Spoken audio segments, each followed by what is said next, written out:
friends. Welcome back to the podcast. We are thrilled that you're here today. We are talking about, a lot of stuff. We're talking about nirvana. We're asking the question, are you working hard enough? Do you ever equate your value with your output as a human being? Yeah. And we're also talking about really big news for the podcast itself. Is a lot to get into, and we can't wait to have that conversation with you. So let's get started. This podcast is a presentation of Pioneer Dream, celebrating 30 years of moving stories for our corporate, nonprofit, and entertainment partners. Dreamers, what is up? Welcome back to the podcast. Hello, Anjanette. Hello. Welcome back to you to the podcast. Thank so you glad very you could much. be here. Yeah. And I knew what you meant. Yeah. So we're getting ready to talk about Nirvana and clicking moments. And As all in the kinds band or the philosophy? And yes. Oh, okay. But before we get into all that kind of fun stuff and things that will change your lives, most certainly. Absolutely. Well, and also we do have our really good sugar-free energy drinks working right now. Yeah. Thank you for our sponsors, Rainstorm Energy Drinks, Clean Energy, sponsoring our show. Does somebody know anyone that works for Rainstorm Clean Energy? Or any other beverage that they would like to sponsor? Please. We Send could them our use way. we could use a beverage endorsement. Before we get into all that, though, we need to tell you that we're just mere days away from the opening DreamersLIVE event of the season, of the 2026 season. Yes. And we're so excited about it. This one happens to fall, as it typically does for us, on Groundhog Weekend. Yeah. Well, this is our annual Groundhog Party, and it's kind of a deal. And instead of working today, I mean, I have been doing some work, but I've been taking a lot of breaks on Amazon looking to see what new Groundhog Day decorations might be available. So, if you've never been before, we do a Groundhog event for our Dreamers Live, and people wear top hats and they wear furs and fake furs and costume jewelry. And some people like me just wear our Groundhog t-shirts or regular clothes are fine. And it kind of started, I think this is our third or fourth year to do it. The first year that second year that we did it, we had some people we didn't even know. That was it was their very first time coming to a Dreamers event, and they came for Groundhog, and somehow they got wind of what was happening. They did. And they all showed up,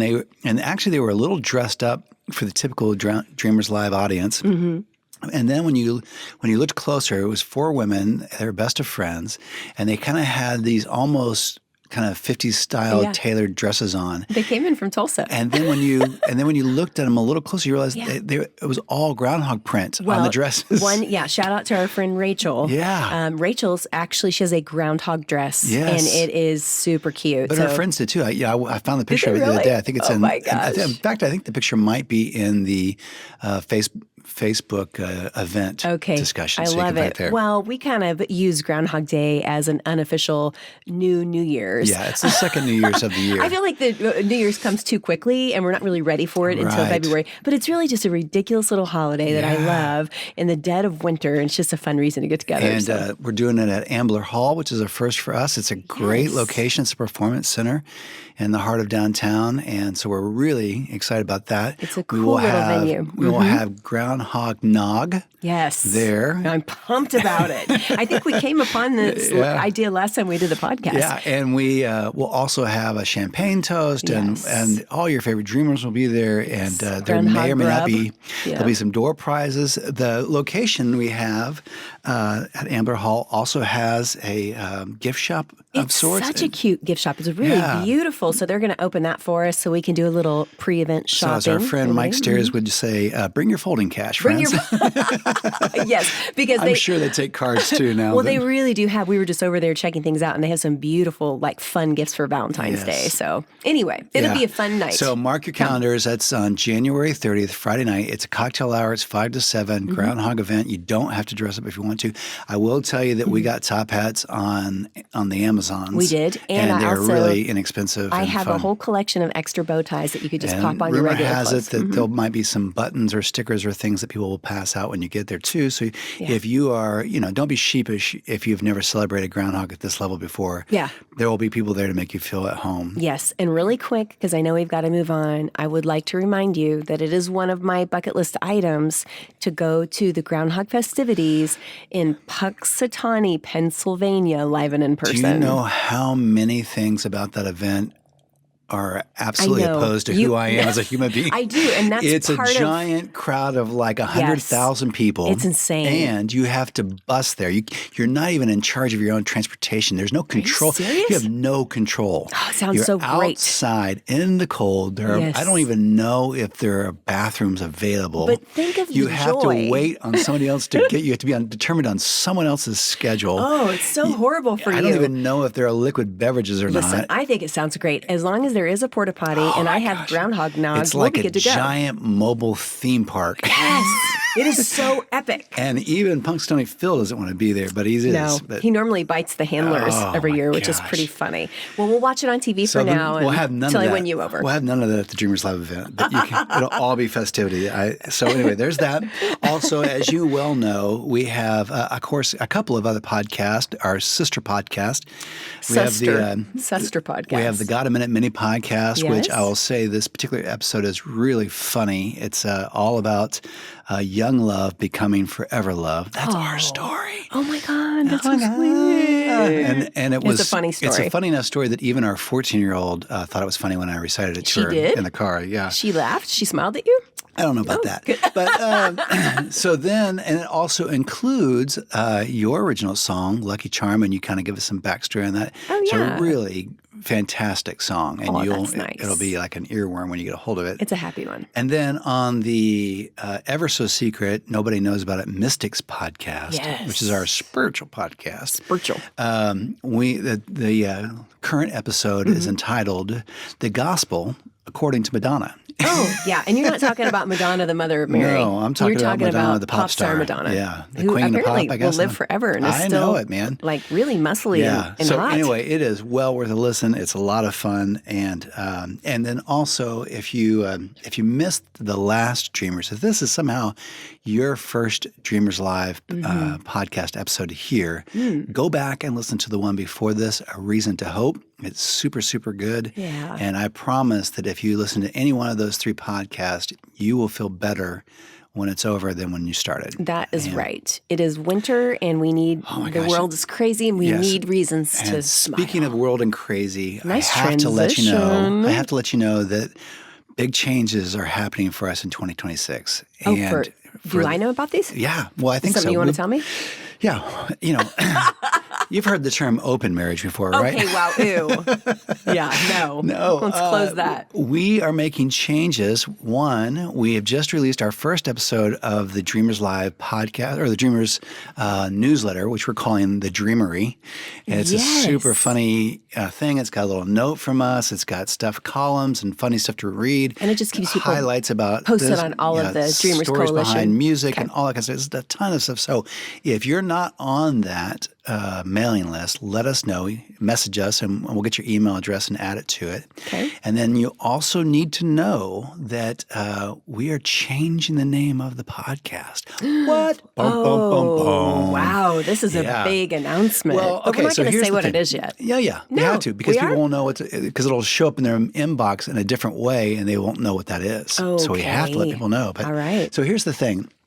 We started this podcast, and we thought, there's a correlation between this and the Dreamers Live events that we do, and on and on and on in that community. Yeah. Well, actually, the Dreamers Live podcast has a life and a world outside of those events. Yeah. And the name, if you're just searching it out or you're browsing podcast, it doesn't really say much about the content of the podcast. Yeah, so it's if you not don't know, descriptive. if you don't know Dreamers, then the Dreamers Live name doesn't really mean as much to you. It doesn't have as much context. Yeah. So starting on the next episode, you will see in your subscriptions a podcast called Hope for Humans. Hope for Humans. Hope for Humans. And that is us. So that's the same podcast, different name. Yeah. And so look for it. Hope for Humans will be the new one. And you can spread it around and share it to your friends and do all that stuff. I'm looking forward to that. Yeah, it's good. I think you say hope for humans because humaning is hard. Yes. And that's what we talk about a lot. These are positive conversations that we want to have to help encourage people to human a little better, to well, I was thinking about it. I was trying to write a new summary for it that will turn up, when you are browsing podcasts and you want to know what a podcast is about, it usually has this little brief description on it. So I was kind of working through some of that.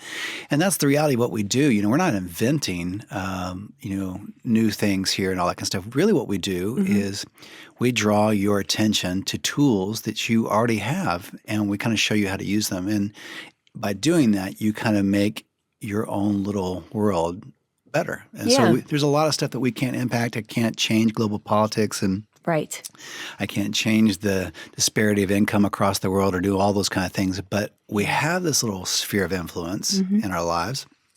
And if we operate by some of the tools we have in our hands, we can make our small worlds better. Yeah. And that's kind of the best we can do. Yeah. Hopeful conversations to help people along the way. So I like it. Yeah. Hope for Humans. I'll be looking. Speaking of hopeful conversations, we went to a show last night at the Center. It was really funny, little Broadway show. It's called, what was it called? Choir of Man? It's called Choir of Man. Really funny thing. It was set in an Irish pub, and it was all male cast. Yeah. I think there were 9 of them. They're all super talented and energetic. But am I saying what you're getting ready to say? Were you going to describe it? No, it was just, we're so fortunate to live in a community that has amazing entertainment and such an incredible venue. But we weren't really sure what to expect, except it was set in Irish pubs. So we were like, okay, we're cool with that. And anyway, they started the show, the first, I think, 100 people. We were fortunate to be in that group. Got special wristbands. Yes, we did. We got to shout out to... It's a wristband that says, I have it and you don't. Shout out to Caitlin Kramer for hooking us up with the wristbands, and our friend Val. That was a great job they did. My gosh. But the set itself was really cool. It looked like an Irish pub on stage, so we got to go on that, and then we got so to start complimentary the show, Irish beer. To start the show, you go on stage and have beers with the cast and crew of the show. And they were so energetic. They are so funny. And then the show is a mix of, it kind of had some story and poetry. Like, you got to know the characters, but a lot of it was just really intense. It's all about community, really. Yeah, in energetic versions of pop songs that you know, but it was about the community that a public house is. So we felt so it was very dreamery, contemporary, because we, here we are, cosmopolitan, because here we were doing this on a school night even. We were out on a Tuesday. And so drinking on a Tuesday. We got home, and everybody's trying to get stuff ready to get to bed and get up for school the next morning. And so I'm hanging out with our daughter, Evangeline, who's, as I said, 14. And so we're talking a little bit right before she goes to sleep and stuff. And you bought her a super cute shirt that you found somewhere. Anyway, it just happened to be her Nirvana shirt. It was a pink Nirvana shirt. I have to say, in bragging about our daughter, that her music scope is even more diverse than mine was at her age. She's, I came in yesterday and she was binge listening to Oasis, and then she'll slip in and out of Kendrick Lamar, but then she'll be also doing tons of classical music. She loves classical music. She's a cello player and a percussionist. And she does classical lo-fi, which is like classical songs set to, like a drum and bass beat, kind of thing. She said to me the other day she'd had like a rough morning getting out. I think it was the first morning back after Christmas break, which is always a little tough to get back. It's cold and dark. And I said, is there anything we can do when you get home so you have something to look forward to? Because that's kind of what I do. She goes, yeah, Mom. She said, can we make hot cocoa and listen to chamber music? And I was like, as all 14-year-olds, sure thing, babe. As all 14-year-olds are want to do. And we did it. Yeah. Well, so she wore her Nirvana shirt, the new little Nirvana shirt that you got. It's really cute. It's also kind of almost a little 80s style. It's a little oversized. It's pink. It's, the 80s are back. It's not a flattering look for me. Nope. Yeah, I don't need fitting. Oversized. Anyway, and so I was asking her, how it went. Did anybody say anything on her shirt and, all that stuff? And she said, I just kind of felt kind of stupid because somebody said, well, what's your favorite Nirvana song? And I just kind of, my mind just kind of went blank and I just forgot everything. And then I knew I could say, it smells like Teen Spirit, but then I thought, everybody says that. I wanted to say a different song. She was this, that, and the other. And I don't think people her age would even know about that song. I was like, baby, you could definitely throw that one out. So that's, she made a whole playlist, and I know there's Nirvana on the playlist and all these other bands and stuff. It's really funny.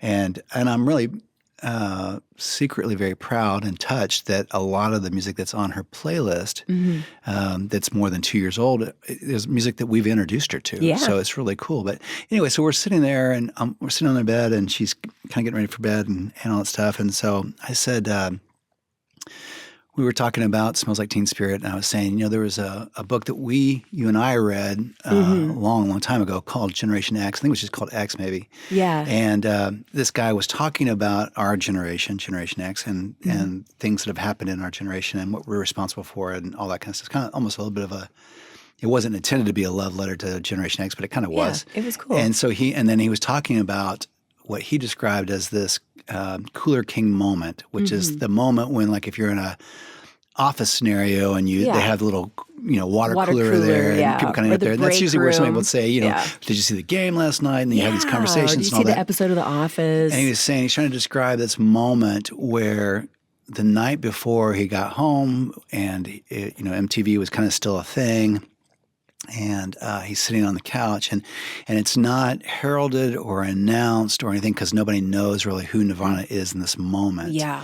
But he's just sitting there, and this brand new release comes on, this new band, and it's a song called Smells Like Teen Spirit. And it doesn't seem like it should be at this moment because we've lived so much history since then. But in that moment, with what was happening in the musical landscape, this thing came on, and it was like, oh my God, what is this? This is What's different. happening This is here? music like no one's ever made it's before. It's like seeing The Matrix for the very first time. You're like, what is happening here? All that kind of stuff. And so this song came on, and it just struck him and stayed with him so much to the point that when he got to the office the next day and he's at the cooler, somebody else approached him and they said, have you heard this band Nirvana? Do you know this song and this video and all this stuff? And it was like, yes. And so there was just this kind of like, I remember where I was when this thing happened. And that song, so I'm describing this thing to Evangeline. I'm like, oh my gosh. And so it was this, and I said, so it's hard to appreciate right now what a turning point that song, that music was, and why it had the ripple effect that it did, and why from that moment on it released a lot of other bands, and other labels were scrambling to find something in that something vein. that like the other Nirvana, the next Nirvana, the B team Nirvana, which is what we do. And they were chasing the success of Nirvana by trying to find somebody else to be their Nirvana, and it really did explode. So much of what became alternative music and changed artwork and sepia tones and everything kind of went muted. And Thank you for the flannels. Oh my gosh, all that kind of stuff. And so, and that's the same thing was happening right about the same time when U2 then also released Octoon Baby, and it just all music just kind of shifted. And there was a turn and there was an edge and there was an angst and there was a... it was more than just the music. I mean, music is representative of where people are culturally, in that moment. It was like a cultural shift. A lot of times I think music mirrors that. Right. Because... there was a bit of a revolt in there. There's a bit of an unsettledness in it. Absolutely. Well, coming off the 80s, think about that. Speaking of, Madonna and all the happy pop that was there, and Life is So Great. The 80s were even the kind of dancey stuff, and even rap had gone to more dance movie and music and stuff. And then culturally in the 80s, it was a lot about, it was kind of a second golden era for the United States. Mirrored the 50s, like lots of materialism. People were going to the mall and shopping, and everything's going okay in our country. We feel safe, and people, we're thriving economically. Not everybody, but that type of thing. And then Nirvana comes out, ripped jeans, flannel, and some angst, and it was like, yes. Well, and so I can't necessarily rebuild the chronology of this conversation, but it went something like this between Evangeline and I. And I was saying this, and I said they were doing something that was kind of wholly unique to them. It was something that, they didn't even know, is anybody going to care? Is anybody going to hear this? Is what's happening here? Right. And I said, in my own life, I feel like I lost a lot of time being like the other record company. Like you see something that inspires you and moves you, and you say, okay, I'm going to do that. Yeah. I'm going to be like that. I guess I'll, be a version of that or whatever. Yeah. And instead, I mean, there's a whole lot to being inspired, and there's a whole lot to being released when you see somebody else do something. You think, oh, I can take that risk now too. But I realized, within all that, especially when we were younger, I think for me personally, there was a whole lot of this thing that was ingrained in me from our country as to what it looks like to work hard, what it looks like to be a success, what it looks like to kind of do these things, what it looks like to do all that, and where you should be and what you shouldn't be and all that. And I was having a conversation with a friend, and we were talking about work hours and how we do this and how we do that. And I remember when we first started our company, feeling really pressured, myself, compelled, because I think I was insecure in the moment of thinking, well, you just got to work all these hours. You got to be here at 8 o'clock. Yeah. You and I had conversations about nonstop. Like you have to be here at 8 o'clock. We started our company like right out of college. So we were 21. So we were trying to you got to be here. You got to make sure you're in at 8 o'clock and you're out at 5 o'clock. And never mind that we were working a lot of nights too, and that we were working a lot of weekends too, but we still felt compelled. You used to pull all-nighters editing. Oh my gosh. And I used to lay on the couch and act like I was being supportive. But I just felt so insecure that if I wasn't doing that, if I wasn't following up to the cookie cutter of corporate, rules, that somehow it undermined my value. Yes. And your commitment to the cause. Yes. And there's this whole thing where our value is kind of associated with our perceived output. Oh, and if we're not putting out, if you're not putting out enough, that's a different issue, really. That is right. That's a whole other thing. But if you feel like, I was saying, to this person I was talking to, I said, we waited later to have Evangeline. We were, married for 18 years before we even decided to have a kid. And I said, what's amazing is probably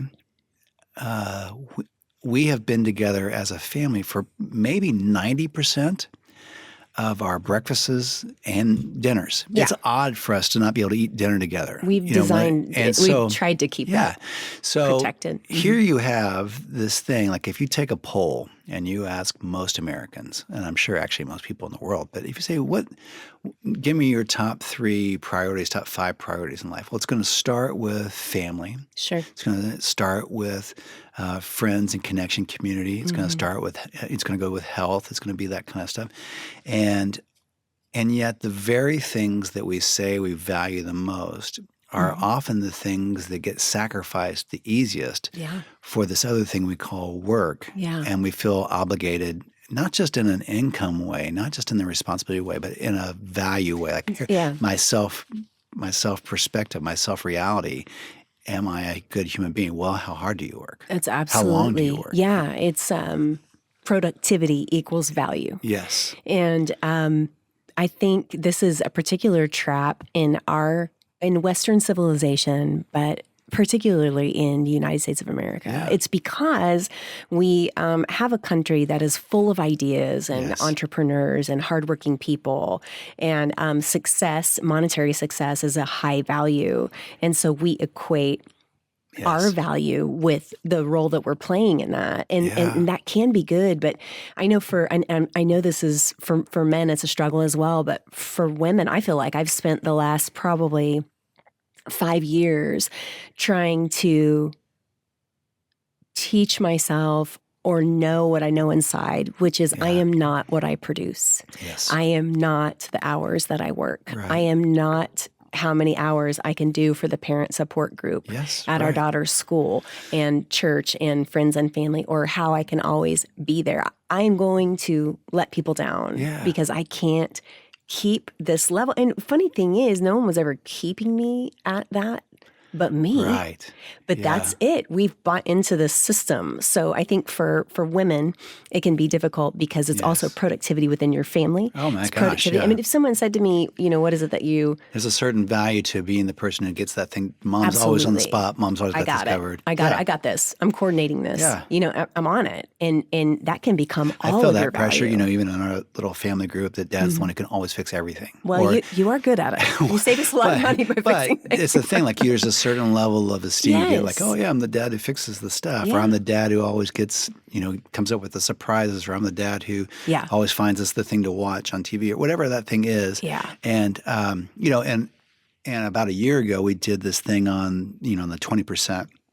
Where we said we can't survive at the level we're this much output that we are right now, and we need to approach our lives like a corporation who's doing budget cuts. That's good. And you go across the board and you say, I need to take 20%. I need to cut 20% out of every department in my life. Yeah. So where I'm working, where I'm volunteering, where I'm doing this, where I'm doing that, I got to find 20% to cut.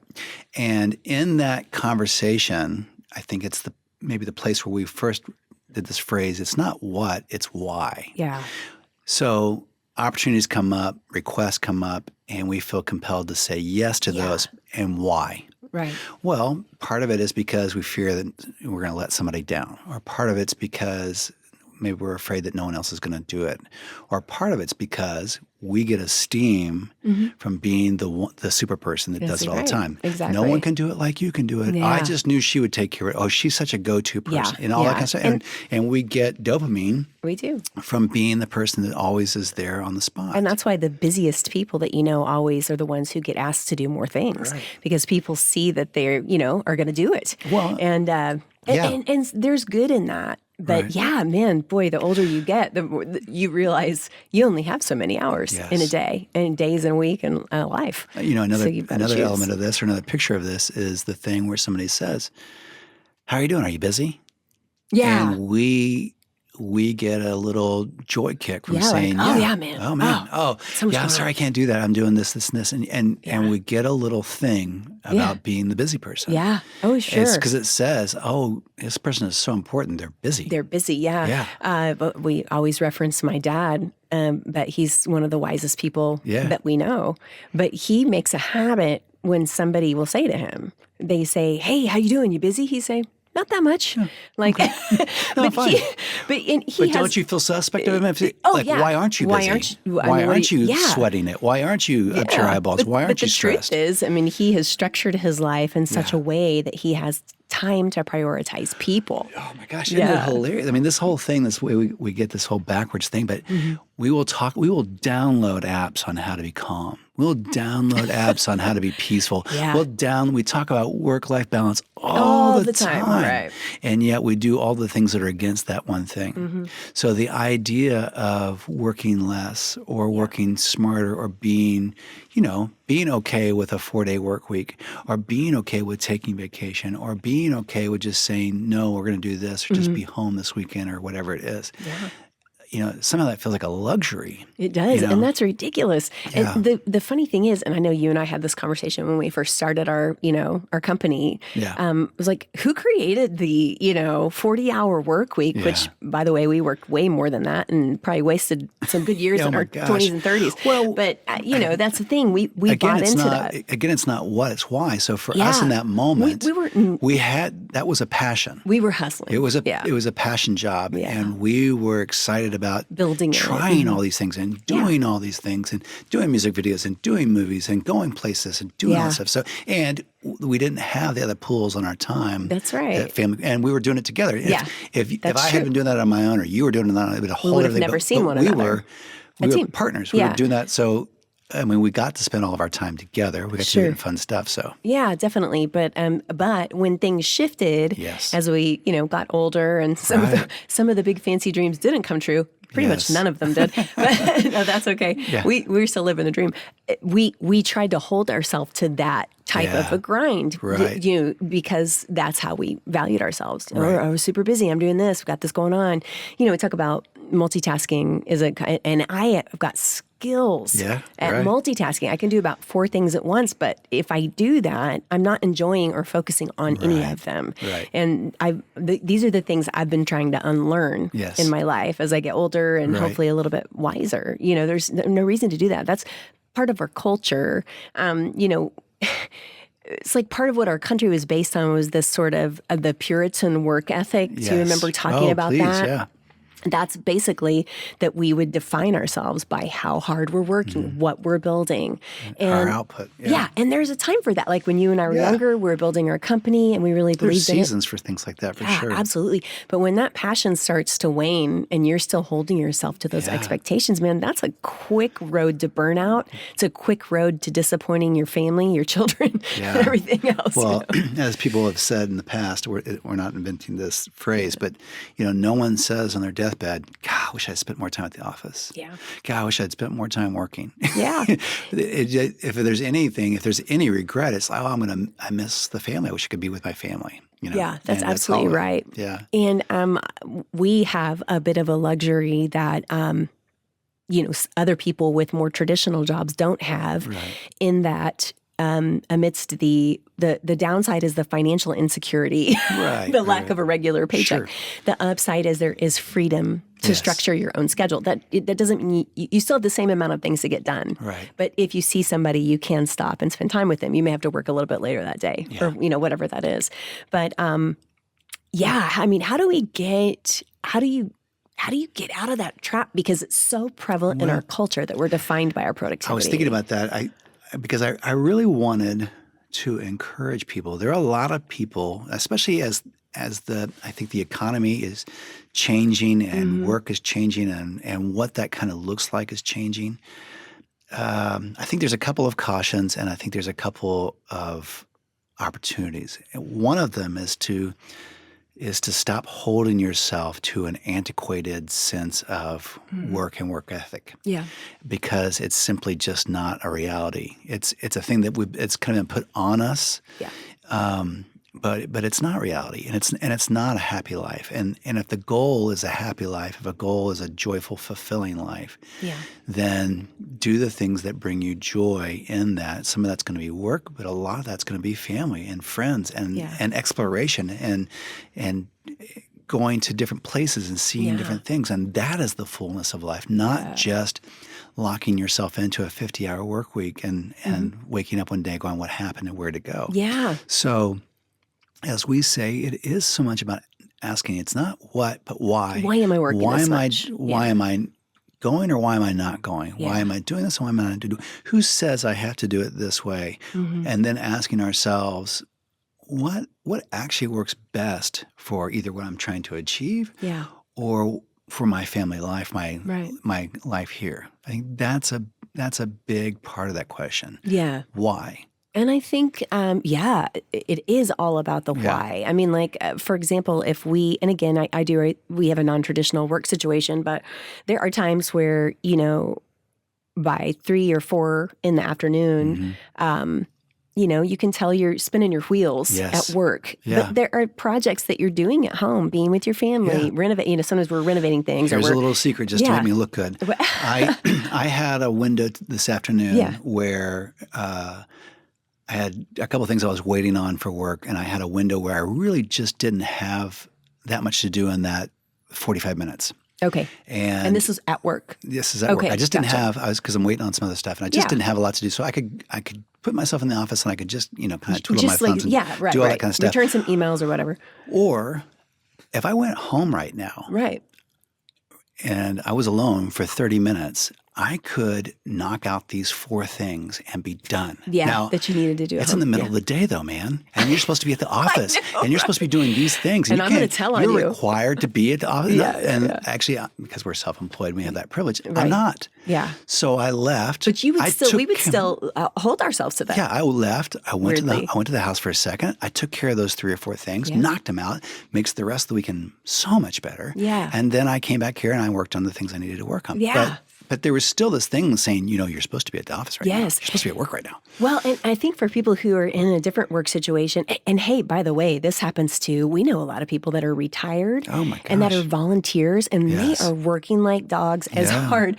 I mean, hey, for a good cause, but I'm just saying that that can also, that can happen if you're a mom that's at home or a dad that's at home taking care of your family.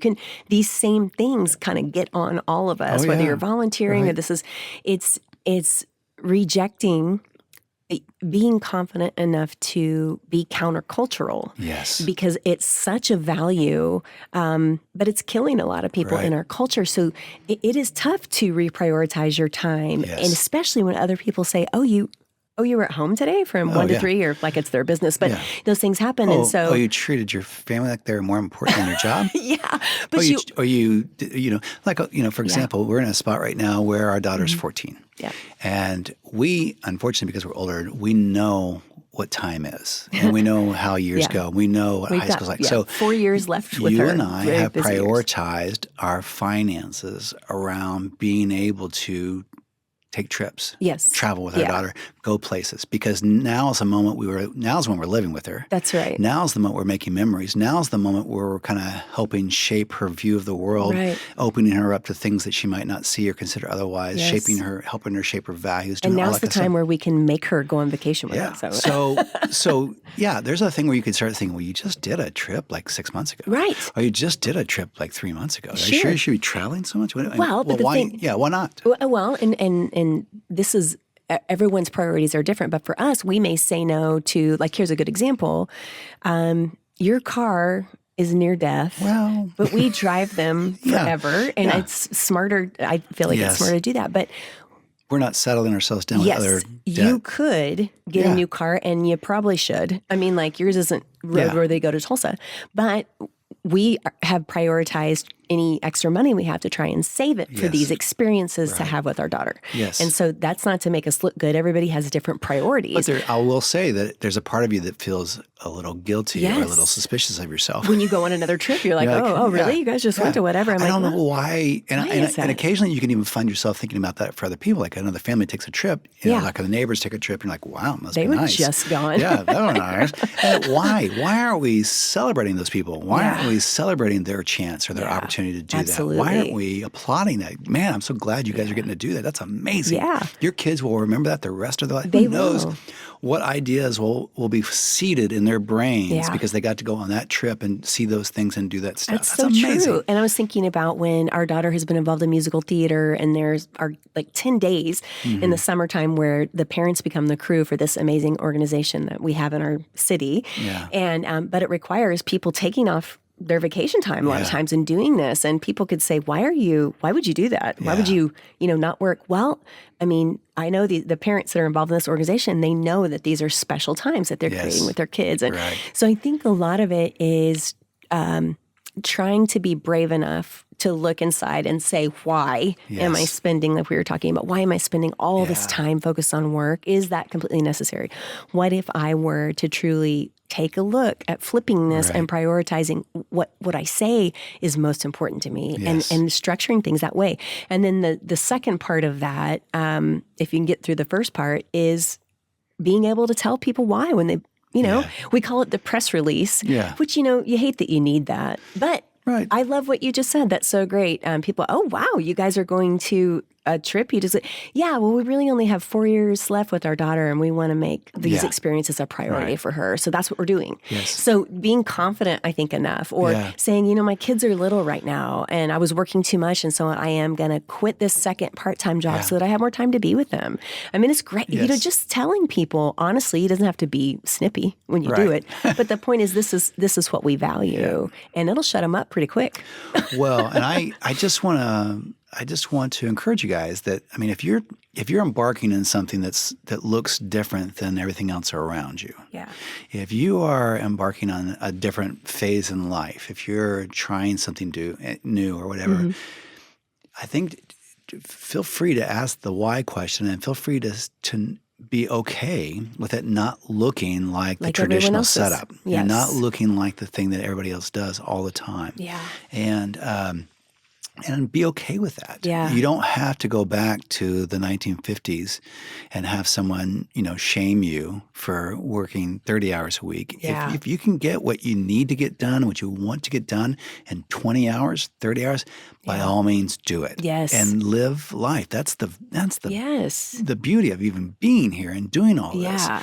But I feel like there is this kind of heavy unspoken pressure for us to really get to output. Grind it out. And so, there's a thing about maybe not taking quite so much pride in being the busy one. Yeah. And maybe changing our language or our response and stuff. And I say this as, as somebody who struggles with it. Well, as people who, are, relatively busy with things, but we're busy with things that kind of fit this season of our life. So they are meaningful to us. We're busy with stuff that is at Evangelin's school. Yeah. And that means doing Dreamers Club. That means helping Evangeline. That means chaperoning stuff and all that. But we're doing that away from work because that's our value right now. Exactly. Yeah. I think it's super important. I know for me, and I think we've talked about this before on this podcast, the idea of learning how to say no to someone, especially, I don't know, my only experience is as a female, but it can be,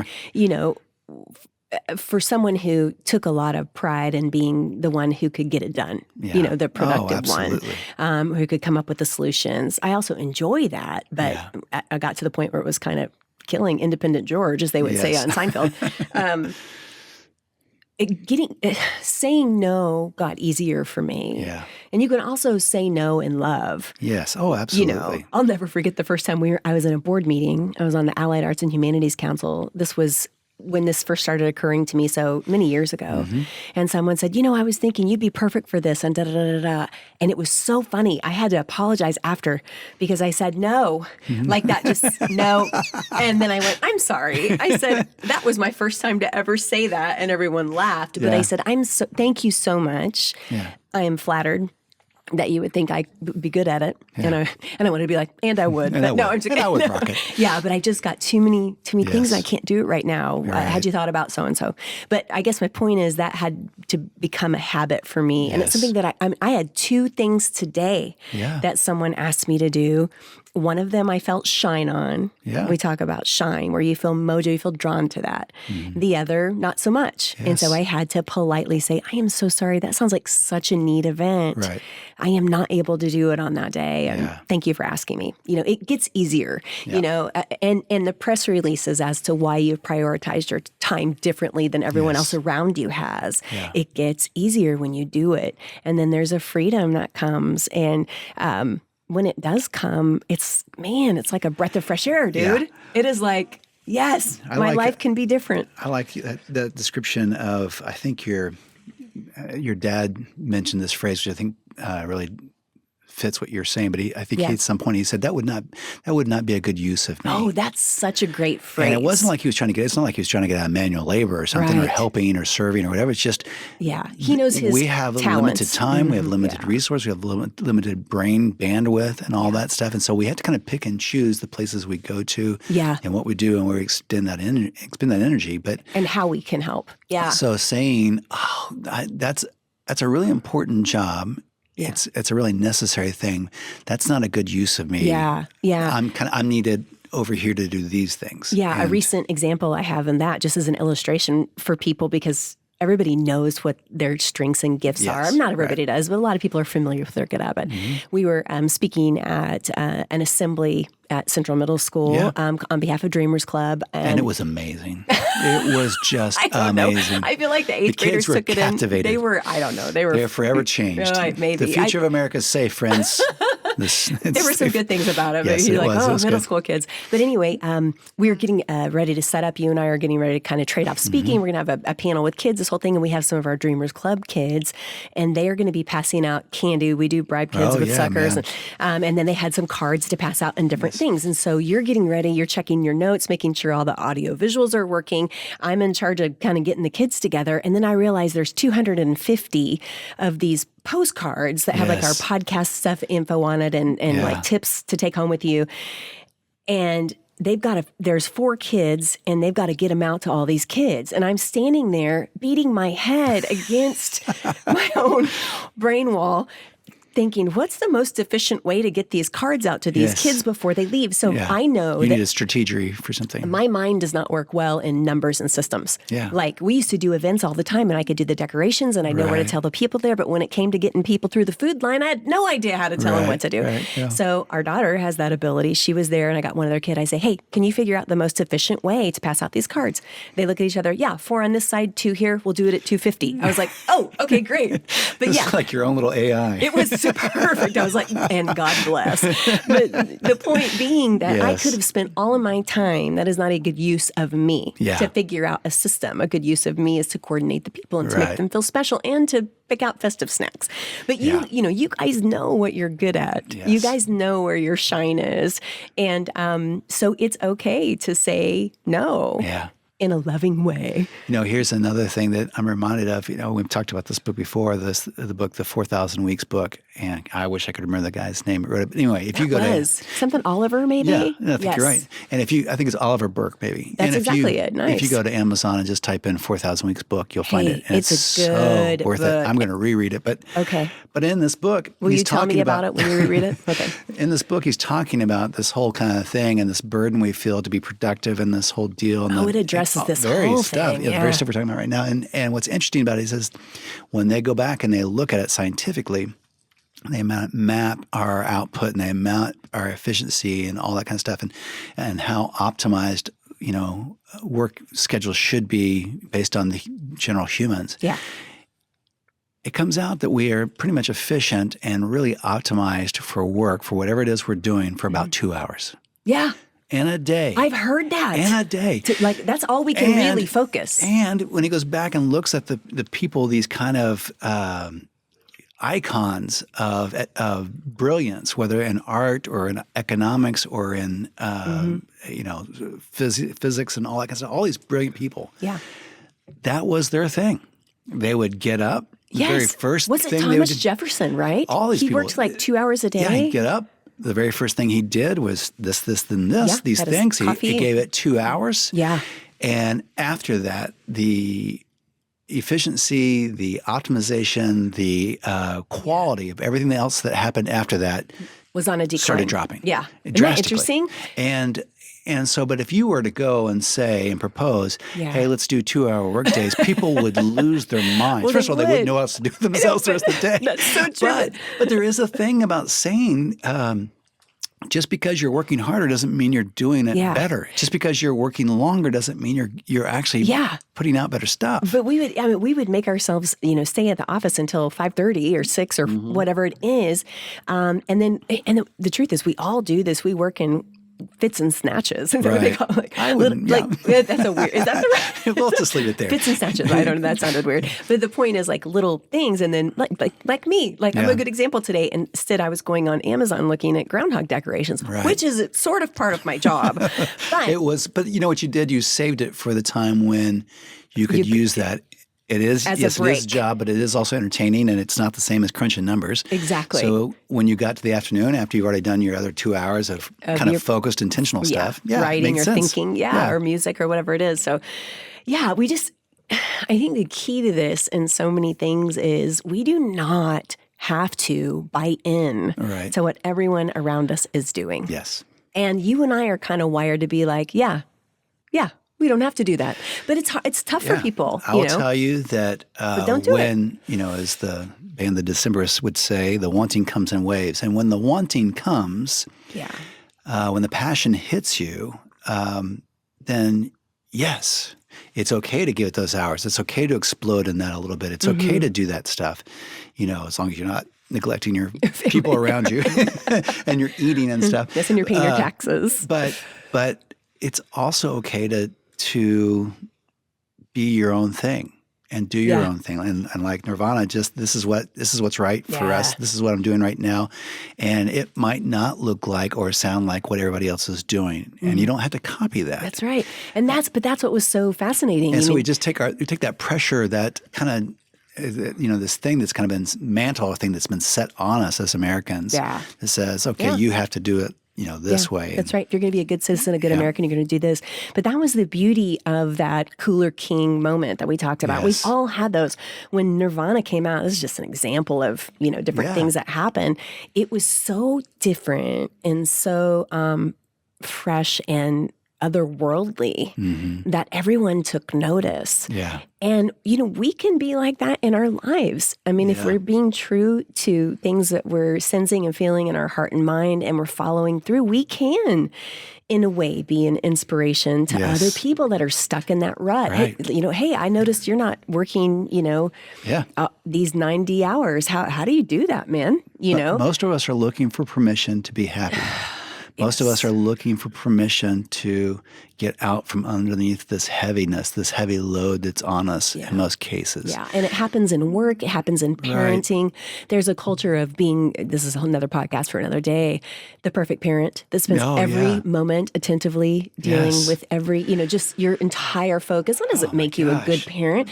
I mean. Well, that's what media has given us, though. I mean, that's what commercials have given us. So if you take no time for yourself to refuel, to do that, you're no good for people. They also put this impossible thing on us. So whether it's the car commercial or the phone commercial or the thing where the dad is, he's super good looking. He's spending an hour and a half in the gym every day, but he's also leading the marketing team and he's coming up with these brilliant Don Draper, concepts and everything all the time. And he's doing this and he's also worked out so that he can, make it to the soccer game and to the recital, even if he has to coach the team. Yeah, then he has to do the recital over the phone because he's actually flying to China, but don't worry because he's also going to be back in time to surprise his wife with a date at their favorite restaurant. Absolutely. And to do all this in a 30-hour day. It is bullshit. It is bullshit. It's just, and they do it even worse to women. So. It's so bad. I remember it started in the 70s. I mean, I was very tiny in the 70s, but it was there was a perfume. It was Ajane. What was the name of it? It was, I can bring home the bacon, fry it up in a pan, and I'll never let you forget you're a man. Because I'm a woman. That's like women's lib, the downside. I believe women should have all the opportunities, but you cannot do all that stuff and live. You will die. So let's just not. Yeah. So here are some things that may or may not help. One is this idea, which we've talked about before, that it's, ask the why question. It's not what, it's why. Why am I doing this, and this? Why do I feel compelled to do this and this? Why, is this the number of hours it takes to do this, or am I feeling like I'm less of a person if I don't output more? Ask that question. Ask the why question. Okay. Second of all, what are your values? What if you're making the top 5 list? What are the things that are most important to me? Okay, then how can I live according to those values? Yeah. If this is the most important stuff to me, how do I live a life that's prioritized to those things? That's your filter. And then if you ask yourself, what's most important to me? Well, it would be to do this. Okay, well, then that should be the first thing on your list today. You should get your best in a day. So before you're worn out, before you get just given it to your leftovers, whatever's left over in your day, then take that thing that's most important to you and make that the priority. Yeah, that's good. And so if that's writing and you still work a corporate job, well, then get up a little bit earlier and write so that you don't get to the end of the day exhausted and then have to give it whatever leftovers you have. Yeah, And I think a third step would be... maybe the fourth. I've already given 3. Did you give 3? God, you're not paying attention. Did I miss one? Yeah. And I think the fourth one is if you're trying to make some of these transitions in your life, think about how to talk to people about it, and communicate, because people are going to ask. Yeah. And if you get a press release and it makes it easy, well, we're prioritizing our time around our daughter. Yeah. Or, and you may be giving somebody else permission to do the same thing in their life. It's not so much about defending yourself, although sometimes you feel like you need to, but it's about saying, this is what I prioritize. Yeah. And I guarantee you the person you're talking to will go, interesting. And, if they don't, then they don't. Then God bless them. But that's not going to change your happiness and your life. That's right. I'm still going to celebrate the groundhog. Oh my no gosh! matter what, because it's important to me. Now that we're changing the name of the podcast, I don't know if I can say what. Okay, dreamers, we'll see you next. I'll have to say, okay, humans. Until next time, we will see you. It's all You're going to have to adjust your salutation. Yeah. All right, friends, don't forget. Look for Hope for Humans, the new name of the podcast that's coming out, and that it'll be the same joyous people. You'll love us just like you did. Yeah, and hopefully it'll just help more people find a little help in what we're doing. You can help in that by doing like a little review for the podcast or giving it a star rating or, that kind of stuff. Like it and thumbs up and send it to friends. But share this podcast with a friend. I guarantee you this probably spoke to you in some way, but I bet another few people that came to mind. Yeah. You think, I see this person beating their head against the wall all the time. Hey, just share it to them. Hey, there's this podcast I listened to, and there's this episode about, not buying into the productivity, theory or whatever, and say, listen to it and let's get together and have coffee and talk about it.